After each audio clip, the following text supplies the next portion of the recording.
Good morning. It's a bit strange in Belgium to find a lawyer who is rector or president of the University of Applied Sciences. Normally, lawyers and education don't mix very well.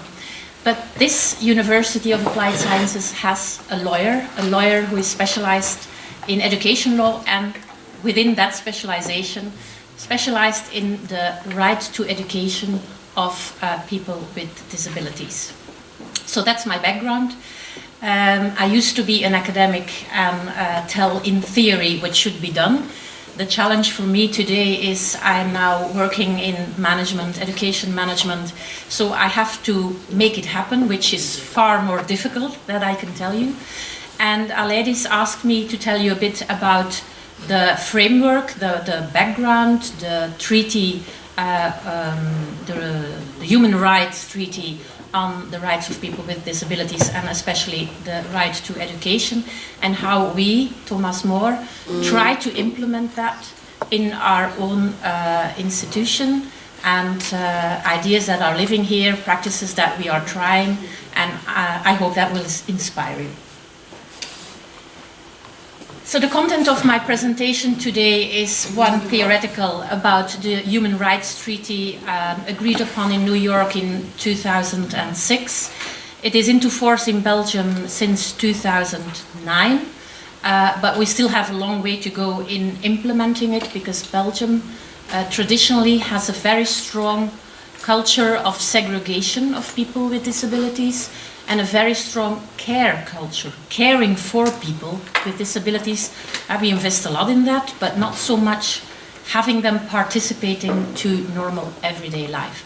That's the challenge for us. We have a long way to go to change structures and institutions. And then I want to tell you a bit more about how we try to do that in Thomas More. You are here today in Geel. Geel is one of our main campuses. We have 7 campuses spread throughout the Antwerp province. Geel is a bit a particular campus for us as far as inclusion is concerned, because Geel as a city has a century-long tradition of caring for people with psychiatric problems or intellectual disabilities in an inclusive environment, in families. Yeah?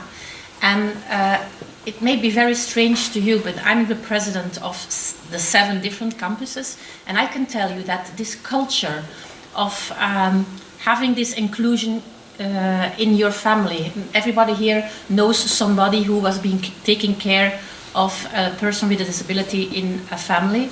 Well, I can still feel that. With people who are working in our Geel campus, who are from Geel, I can feel that the attitude towards people with disabilities is much more open, is much more appreciative. And so I'm very happy that we can be a kind of laboratorium for inclusion here in this campus. The United Nations Convention on the Rights of Persons with Disabilities introduces a new paradigm, a new way of looking at people with disabilities. It's a very important convention. The United Nations has a long history since the Second World War of agreeing on human rights conventions, the General Declaration on Human Rights, but also special conventions to protect the rights of women, ethnic minorities, etc., etc. And the most recent one is the one on the rights of people with disabilities, because normal conventions didn't work well enough for them, didn't specify enough what equal treatment was and what the different rights were. It's the second most ratified convention of the United Nations. The most ratified convention is the Convention on the Rights of Children, which was only the United States and Somalia have not ratified that. Here it is the second most ratified convention, which means that it's a worldwide consensus of how the rights of people with disabilities should be dealt with. What is the paradigm shift? It's actually in 2 ways. Yeah, you see, I don't know what you see in the picture. Do you see a beautiful young woman or do you see a witch? Because you can see both. It's just the way you look. I see the young woman. From a certain point of view, or you will see a kind of witch. It's looking in a different way at the same situation. What's the paradigm shift in this convention?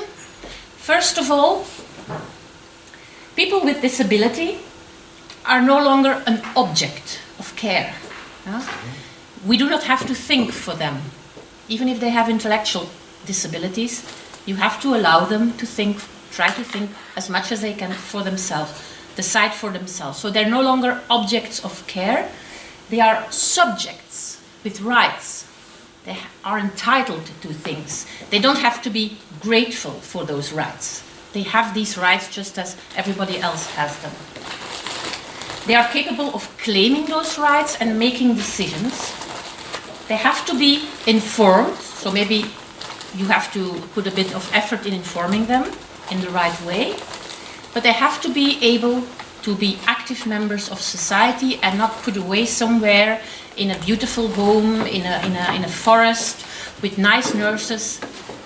That's no longer the aim of how the world should deal with people with disabilities. Yeah? I once gave this speech right after a mother who was testifying about her daughter with a severe disability, and she said, I have three children, and with the first two I was a capable mother, I was a good mother, and then there was a diagnosis of my third child with a disability, and from that day on everybody allowed themselves to question my decisions. The doctors, the nurses, everybody thought that they could correct my decisions because they knew better. Yeah, but I knew my child better. Yeah? And that's actually what's behind this. A lot of people in care, right? in care professions, have the tendency to take over the decision process, and they also feel that you have to be a little bit grateful. Yeah, because they are doing so much for you or for your child. Well, the whole paradigm shift is they're entitled to good care. They do not have to be grateful. It's a right. They are entitled to make decisions. They're entitled to make the wrong decisions. When I make a decision about my life, and not every decision I've ever made was the right one, well, I have to bear the consequences, but I'm entitled to make decisions and even mistakes. Also, people with disabilities have these rights. That's the one important different way of looking at people with disabilities in this treaty. The other thing is the shift from seeing disability as a medical thing to a societal thing. Previously, a disability was related to a medical diagnosis. It was about people who were somehow a bit defect. There was something wrong with the people. The problem was in the people. People were problematic. The new paradigm in this convention is the problem is in the society. There's something wrong with the society when people who have certain medical conditions cannot participate fully. It's the society that has to change, not the person that has to be fixed. That's a totally different way of looking at things. Now, what does that mean in reality? I don't know if you know this person. He's very famous, Oscar Pistorius. Had his limbs amputated when he was very little, and lived in South Africa. Had in a wealthy family. Had accessibility to very advanced prostheses in carbon, I think. Anyway, he started running, started practicing athleticism, did that so well that he could participate to the normal Olympics, not the Paralympics for people with disabilities. Yeah? So you could ask yourself, is he actually disabled? He runs faster than you and me, I think, unless there are Olympics here. No. He runs faster than us. So a person with a certain condition who has accessibility to certain things in society is not really handicapped because he can participate. Yeah? The clue to having a handicap is not being able to participate on equal footing with other people in society. Here, there is medically is handicapped, but for the purpose of the convention, he is not. But this is a man with almost exactly the same medical problem. He does not have his lower limbs. He lives in a society where he has no access to a lot of things. He has to beg. His participation to society is severely limited. Yeah? And that is actually the difference in how you should look at it.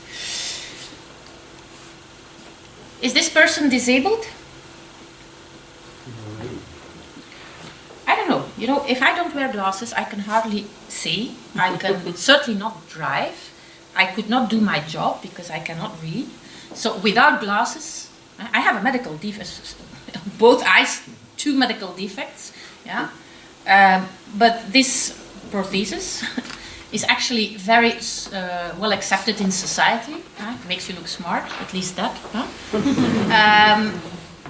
Nobody has ever told me when I was little, Machteld, just put that thing away and now you try your very best and you will see that you can do it. No, everybody knows that without this, nothing happens. Yeah? Why do I show this? Because what is a handicap? Nobody considers bad eyesight a handicap. Huh? That's in Western society. Medically, it is. But because for so long we have ways to correct the effects and to make people with bad eyesight participate in society, we do not think it's a handicap. But, you know, I'm really very, I have 2 left hands. I don't see very well, yeah. I'm not too stupid. I study well, and, you know, talking is also no problem. I'm a woman, yeah. I live in Belgium, and in Belgium, with that combination of talents and defects, you can become director of a University of Applied Sciences. Not so bad, huh? With exact the same talents and defects, would I have been born in the mountains of Afghanistan, where my 2 talents, intelligence and eloquence for women, do not help very much because you're supposed to stay silent, and I would have to provide for myself by making tapestries or something. With my bad eyesight and with my 2 left hands, I probably wouldn't be very good at it. Never tried, but quite sure. My participation to that society would not be so good. So it depends of a combination of talents and defects that we all have in different combinations, and the society. If Oscar Pistorius would not have lived in South Africa, or would not have lived in a wealthy family in South Africa,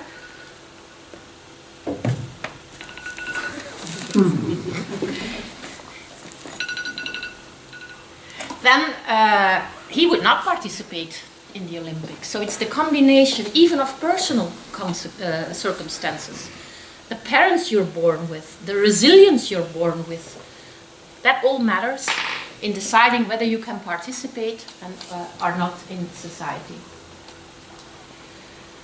The purpose of the convention, why did we need a convention? The purpose of the convention is to promote, protect and ensure the full and equal enjoyment of all human rights and fundamental freedoms by all persons with disabilities, and to promote respect for their inherent dignity.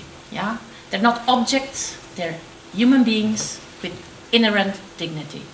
And the fact that it was necessary to put this in writing says a lot of how society looks at people with disabilities. So that's the general idea.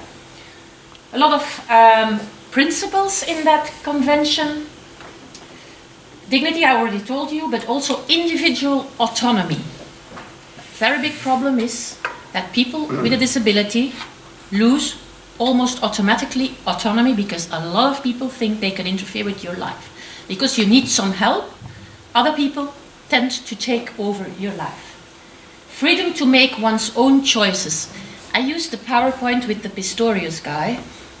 Since before, I don't know if you know that, but he's accused, he's serving a jail sentence because having murdered his girlfriend. Yeah? And so right after that happened, the people who I work with and make my PowerPoints, they said, should you use Oscar Pistorius? He's not really an example, is he? Well, he's a human being who makes errors, bad choices, very bad choice in this case, yeah? But that doesn't matter. The thing remains the same. Huh? For the presentation, it means he's a person who is able to make choices, good and bad. So the freedom to make one's own choices means freedom to make errors. And independence of persons. In whatever you do with people with disability, we have to strive to making them more independent. Non-discrimination, full and effective participation and inclusion in society, that is, going away from the institutionalization, from taking young people with disabilities away from home, for organizing care in segregated facilities. Instead of the person going to the care facility, the care should come to the person in his place in society. Respect for difference and acceptance of persons with disabilities as a part of a human diversity and humanity. This sentence says we have to stop seeing people with disability as a problem. We have to see it as part of diversity. Most people have two legs. Some have only one and some have none. That's normal. That's a normal part of human diversity. And we should not problematize that. Equality of opportunity, accessibility, not just accessibility as being able to reach a place with wheelchairs, but also accessibility in the way how information is given, the way people interact, accessibility in every sense. Equality between men and women. Why is that listed? Because if you have more than one discrimination ground, women are discriminated against, people of color are discriminated against, people with disabilities, I'm sorry, white men, but you're the least discriminated against category for now. Yeah?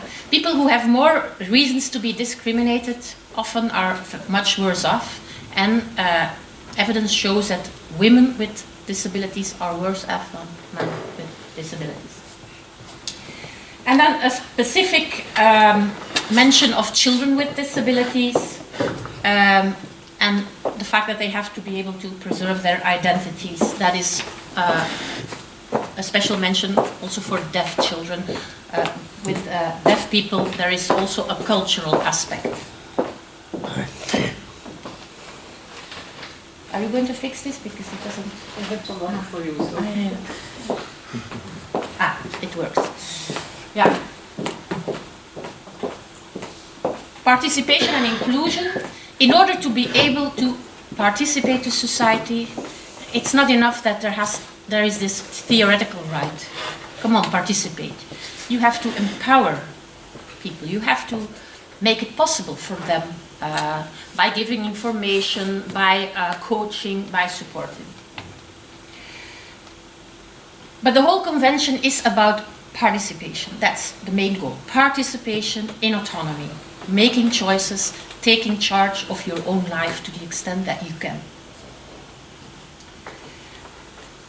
What is also a very important part of the convention, the principle of non-discrimination. Now, since forever, since when I work in higher education, people always tell me, yes, but we have to treat everybody the same. We don't want to discriminate.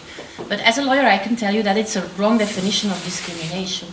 You discriminate against somebody when you treat people in the same situation differently, but it's also discrimination when you treat people in a different situation the same.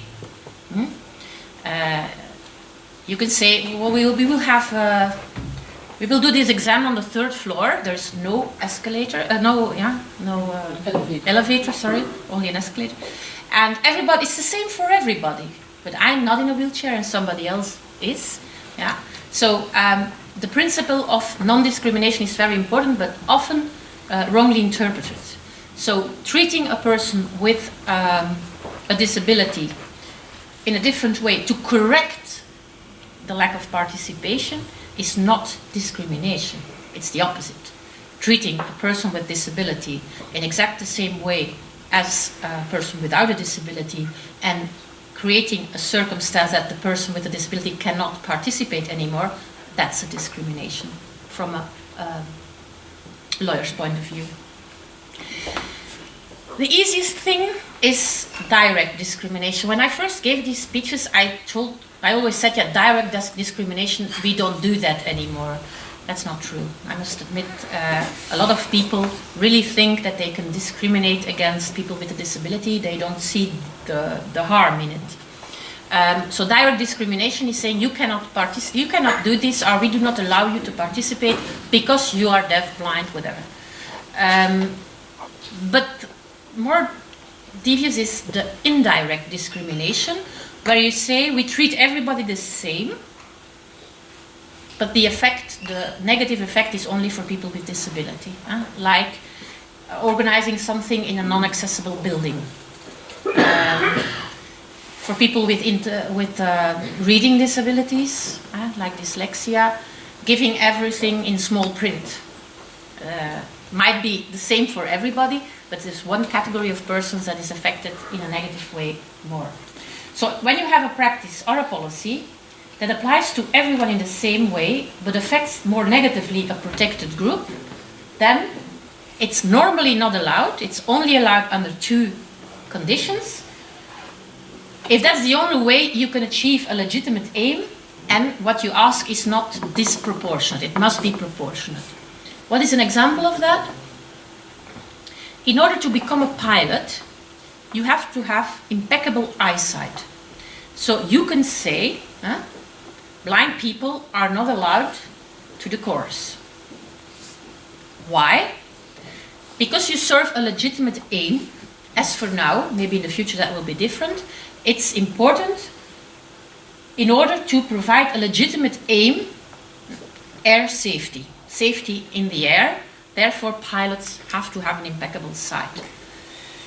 Is that proportionate?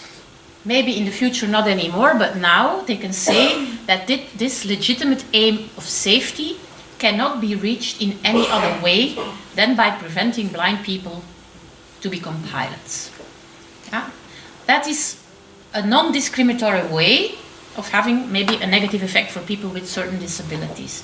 But you always have to check the two conditions. Yeah? If we say the exams are on the 3rd floor of a building without an elevator, yeah, what would be the legitimate aim?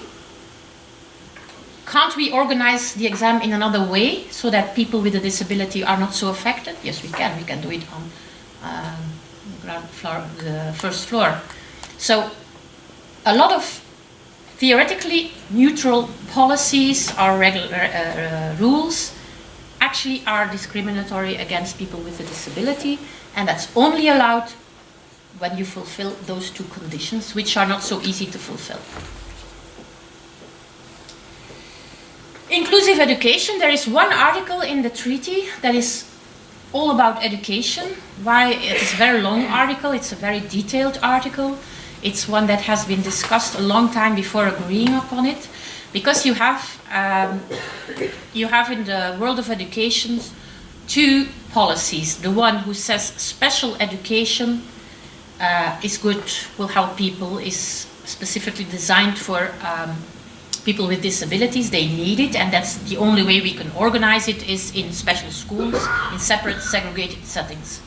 And then you have another tendency which says, no, if you have to participate to the society after you're educated, that should start in education. Education should be inclusive. Everybody should be in the same schools, and it's the school that should organize itself in a way that it can cater for different kinds of pupils and students. So that was a very big deal. It was already a deal when the treaty in the 90s, the Treaty on the Rights of Children, was negotiated, and there it was inconclusive.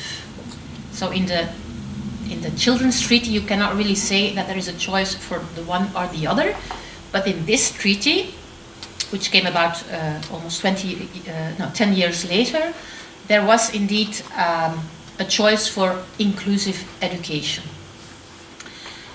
Segregated, separate but equal does not exist in education. That's what is behind this article.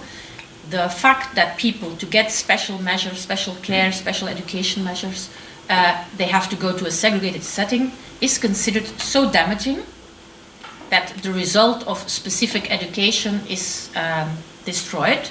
So the choice is for inclusive education all the way. One size does not fit all, or one size should fit all, but then the size should be specific. What does the article on inclusive education says?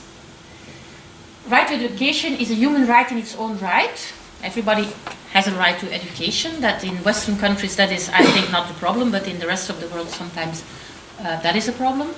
But it's also an empowerment right. If you are not well educated, the chances that you will be able to claim the other rights you have, your right on mobility, your right on housing, your right on a family life, is much less probable. The more educated a person is, the more able he or she is to claim his rights. So it's an empowerment right. If you don't get education right for a certain group of people, you will not get the other human rights right either. What does this article say? That there should be an inclusive education system in every member state, so that it has a right to regular education for every pupil, regular as opposed to special education. Now, I must say this article has really proven to have a lot of impact here in this country, in Belgium. It was only because of this article in the treaty that apparently our parliament has approved without reading very well, that a right to access to normal, regular education for every pupil has been installed. It's very new. Before, regular schools could really not accept students or pupils because of their disability and only because of their disability. That is not possible anymore. There are a lot of other things that are still not working as they should be, but that was one very concrete consequences here in Belgium, where we have this extreme, we have the world record of segregated special education, we and Germany. There's no country in the world with more pupils in segregated settings as Belgium. One of every 10-year-old, 11-year-old boy is in special education, which is actually far more than registered disabilities are. So where does this schooling have to happen according to the treaty? In the communities where the pupil is living. A lot of you will know the little buses that come in the morning to pick up children with disabilities to bring them to a special school far away. We are also world records. We also have the world records of traffic jams. So every morning children are picked up at school at a very early hour and at home at a very early hour and stay in a traffic jam for 2 or 3 hours to go to a special school because the local school does not accept them. So it should be in the community where the pupil is living. He should not be put on a bus. He should not go to a boarding school just to receive the kind of education that he or she needs. The whole system should be inclusive, but that doesn't mean that there should not be specific measures for specific categories. Of course, if you're blind, you have to know how to read Braille. Somebody has to teach you. So special measures are still available. But separate is never equal. That's the whole philosophy of the treaty. And it's not just a philosophy, because some say it's a question of ideology. But I must say, I was the head of the Flemish Catholic Special Education for 1 year. I did a lot of research, and there is no proven better result from special schools than from inclusive education settings. Yeah? A bad inclusive education setting is not good, but a good inclusive setting is far better for all kinds of results than a special school, although the special schools in Flanders are the best funded of all. I mean, for a student in a secondary school, they receive about 5 times the money we receive to train nurses and social workers and so on. So with that kind of money, they should be able to have better results, but apparently, according to research, separate can never be equal. The damage of the separation outreaches the positive effects from special adjusted education, apparently. In Belgium, the concept of inclusive education really has taken a bad turn because we do not have an inclusive education system yet. The only change that has been made so far is that ordinary, regular schools cannot refuse students with a disability anymore. That's why people here think that inclusive education is the access of students with a disability to normal education, but that is not the case. Inclusive education is not just making a few adaptations in regular education, it is rethinking your regular education and having a system that is really designed from scratch to accommodate all kinds of pupils without segregation, and where the support and the adaptations are available in the normal setting. You do not have to, it's like special education still remains necessary, but it has to be a service, not a place where people have to go. Inclusive education in Thomas More. We have from the start, from the founding of Thomas More 5 years ago, because we were a merger of 3 different universities of applied sciences, we decided we wanted to be an inclusive community. Now, this inclusive community not only refers to people with disabilities, it also refers to people with different backgrounds, socioeconomic backgrounds, or migrant backgrounds. So we do not want to work for specific groups. There are too many groups. We want to work for a diverse public, and we try to accommodate everyone within the normal policy of the school. So what does that mean? For instance, we do not have halal catering for our Muslim students. We have restaurants where for all the menus the ingredients are listed, and if you don't want to eat pork for religious reasons, or you don't want to eat gluten for medical reasons, it doesn't matter, or for dietary reasons or whatever. We cater for all these groups, but without making specific target groups. We let people decide for themselves, but we make sure that there is a lot of diversity so everybody can feel at home with us. We have universal design as a starting point for our policy. That means universal design. This is an old building, but in new buildings we try to take into account the aspects of universal design in architecture. We try to put more universal design in our curricula, which is not so easy, but it starts with the attitude. We try to be open to adjustments. We try to listen to our students, and we no longer have one size fits all and everybody has to adapt to us. We try to have the diversity in what we offer. An example of that, we have courses where instead of giving students with learning disabilities an accommodation of giving them more time to complete their exams, that gives a lot of administration, a lot of bureaucracy. You have also the labeling. You only get a longer period of time to fill out the questions when you have this label. We have changed that, and we have asked the professors to make exams that you can do, like, say, in 2 hours, and we give everybody 3 hours, and we don't care. Is it because you're a bit slow, or you have a reading disability, or you have a concentration disability, whatever, it doesn't matter. Everybody gets the same amount of time, and that is more than necessary for everyone. And we do not need the administration, we do not need the labeling. At first, our students who were used to using their label, they were a bit apprehensive. Oh, they're not going to give me more time. But now that they know how it works, they're really very positive, and we've tried that in one course, and now we are expanding it to other courses. It's not possible with every exam. It's not possible with an exam where the speed is something that you want to test. But that is mostly not the case. And already the idea that you have enough time often is enough. People do not always use that time, but the idea that you're not under stress often gives better results. Still, we give reasonable accommodation where necessary, but we have made lists of all the reasonable accommodations that we give, and we've seen that 80% is the same. So we try the 80% of most given accommodations to integrate in the normal policy. Remains only 20% of academic accommodations to be given. That is not felt as a burden by our professors.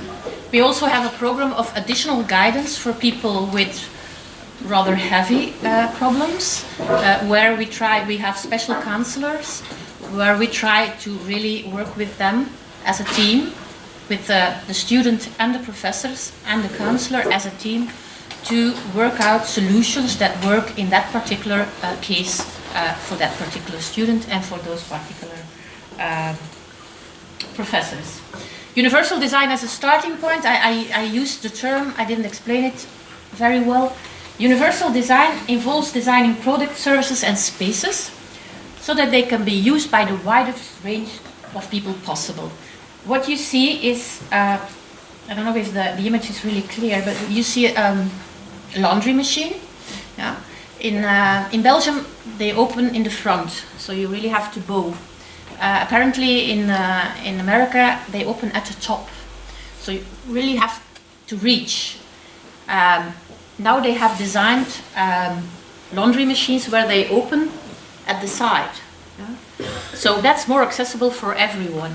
And that's a way of showing that if you think well about all the categories that are going to use your product, you can find solutions that suit everyone and are not so expensive, and you can have them up front. You do not have to ask adjustments afterwards. One of the most accessible products, I do not have shares in that company, but one of the first also was Apple, who had a lot of products designed which are very inclusive. For instance, since you have FaceTime, you can phone with sign languages when you're deaf. Before, that was not possible. I don't know if you know the accessibility button on the iPhone, but my children laugh at me because I have bigger letters. It's easier if you're over 50 that the letters on your screen are a bit bigger, and that's just a button that you have to install. That's not difficult. It's provided for. Why not use it? But that kind of things. Who have thought about people who are deaf, who have bad eyesight, all kinds of people are going to use that product. Let's think about it from start, how we can make that more accessible. That is Design for All. This is an example of Design for All in Thomas More. This is our campus in Antwerp, where we didn't want a separate entrance for people in wheelchairs and the other students. So this is an inclusive stairway. Yeah? And the nice thing is you come in together. It's not this way for the normal people and that way for the disabled people. That's universal design in building. What does universal design mean for teaching? Yeah, that you take into account different kinds of way people acquire information or process information. It's still a work in progress. I have to admit that it's not so easy, but for us it's more an attitude. We are always open and willing to try. We had here on this campus a student, bachelor building construction, in his second year, who had building construction. That is the guy who goes on the construction, to supervise the work, the one with the boots and the helmet. He had a severe car accident and he was paralyzed from his neck onwards. So we got the first question that the parents and the boy said, can I continue my studies? He's completely paralyzed and he's studying to become a supervisor on a construction area. And so the first reaction of the teachers was, of course, no, he can't get on the thing anymore, the scaffolding. So I asked the responsible for the program, can you find one job where your bachelor qualifies for that he could do in a wheelchair from neck paralyzed? So they had a meeting and they found a job, calculator. When you order a building, the builder has to make, has to tell you how much it's going to cost, and it's a very difficult job. Because you have to make a good price, otherwise you won't get the contract. But the price has to be high enough, otherwise your company will go bankrupt if they get the contract. So it's a very difficult position, very hard to find. And so we decided that this guy could study on. We made adjustments. He did some things differently, some things we just gave him dispensation. Last year he did an internship. The company where he did the internship hired him, and he's now in a management development program, and he's going to become a leader. I mean, it's your attitude. I'm quite sure that if the guy would have been in a wheelchair when he came to enroll here, that would have been a bigger problem. The fact is, when you know the guy, and you know he's a good student, and you feel so sorry for him, and he's already one of us, was easier to convince the teachers that solutions could be found. But I'm very happy that we have this example now, because inclusive education starts with an attitude. In Dutch we say, waar een wil is een weg, where there's a wanting to do something, then you will find a way to do it. And that's more how we are working now.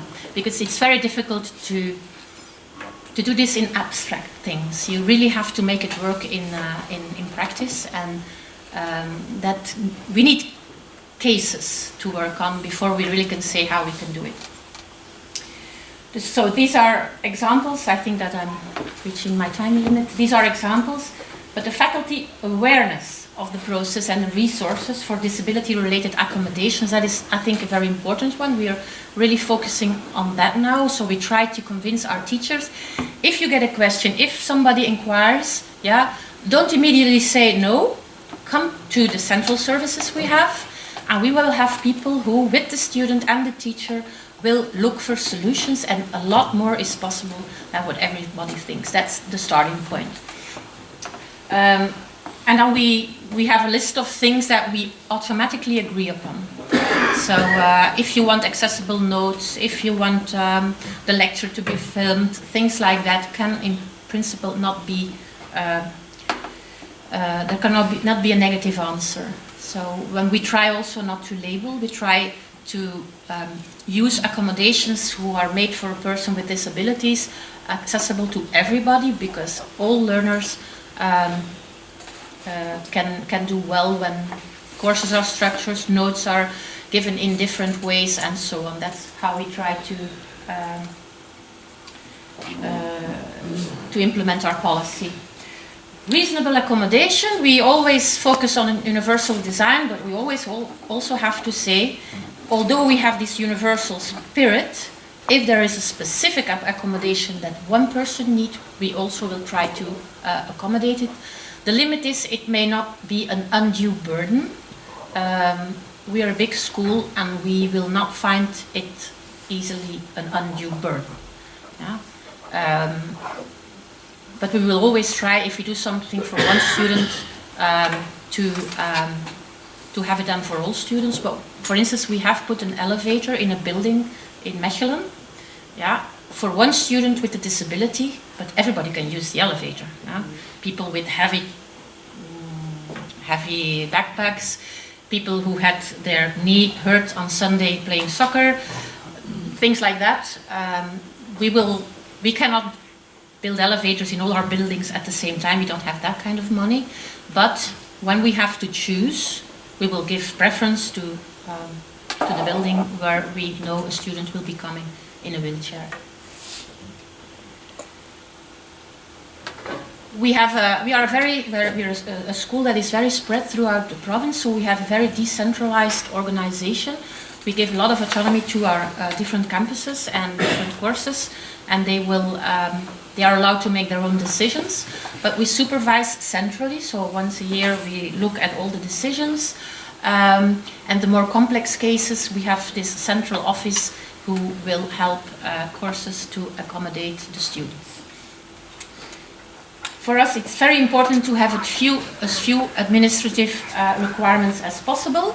We try to avoid labeling. The problem is that our government and the one who pays our bills requires the labeling. So it's a bit a difficult position. The less we label or ask labels, the less we can